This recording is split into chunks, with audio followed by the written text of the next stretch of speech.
10 నెలల బాలుడిని కిడ్నాప్ చేసిన ఘటన ఖమ్మం జిల్లాలో చోటు చేసుకుంది. బతుకు తెరువు కోసం సత్తపల్లి నుంచి వచ్చి పాలవంచ శివారులో గుడిసెలు వేసుకుని నివాసముంటున్నారు నిరుపేదలు.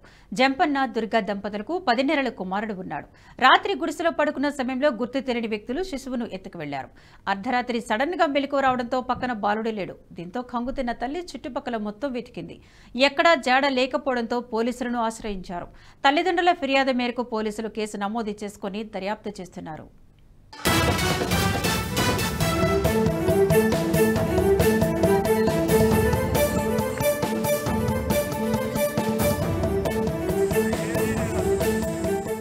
మీకు ఎవరికన్నా గొడవలు ఏమైనా ఉన్నాయా? లేదండి, వచ్చి వారం రోజులు సత్తుపల్లి నుంచి ఇక్కడికి వచ్చి వారం రోజులు అవుతుంది.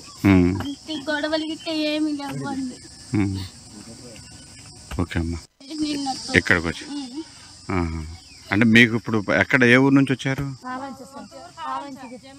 మధ్యలో బండ పెట్టుకున్నామండి. బండ పెట్టుకున్నాక అవతల వైపు పాలు ఇద్దామని అవతల వైపు బండ పెట్టాము. అవతల వైపు బండ పెట్టి పాలు ఇచ్చుకుంటే బాబు అట్టే పండుకుని చేయి మీద పండుకున్నాడు. చేయి బండ పెట్టుకుంటూ పండుకోడు, అసలు చేయి మీదే పండుకుంటాడు. వెళ్ళని దుప్పటి కప్పిన చుట్టుకొని పండుకున్నాడు. దుప్పటి చుట్టూ తిప్పుకొని పండుకున్నా. అటు పండుకుని ఆయన పండుకుని నేను పండుకుని మా ఆయన 12 ఫోన్ చూస్తూనే ఉంది. చూసి మా ఆయన పండుకుండు. అట్లా పండుకున్నాక ఇక ఒక అర్ధగంట అయింది. లేదు చూసిన పిల్లగాలు లేడు. ఒకటైతుంటాయో పిల్లగాలు లేడు.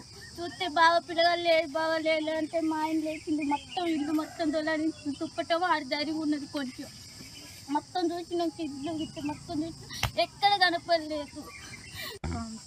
ఈ వీడియో మీకు నచ్చినట్టయితే లైక్ చేయండి, 10 మందికి షేర్ చేయండి. అలాగే కామెంట్ల రూపంలో మీ అభిప్రాయాలను మాతో పంచుకోండి. Nationalist hub group of channels ను సబ్స్క్రైబ్ చేసుకుని తెలుగునాట జాతీయవాద జర్నలిజాన్ని ప్రోత్సహించండి. ఈ వీడియో కింద ఉన్న బెల్ ఐకాన్ పై క్లిక్ చేయడం మర్చిపోవద్దు.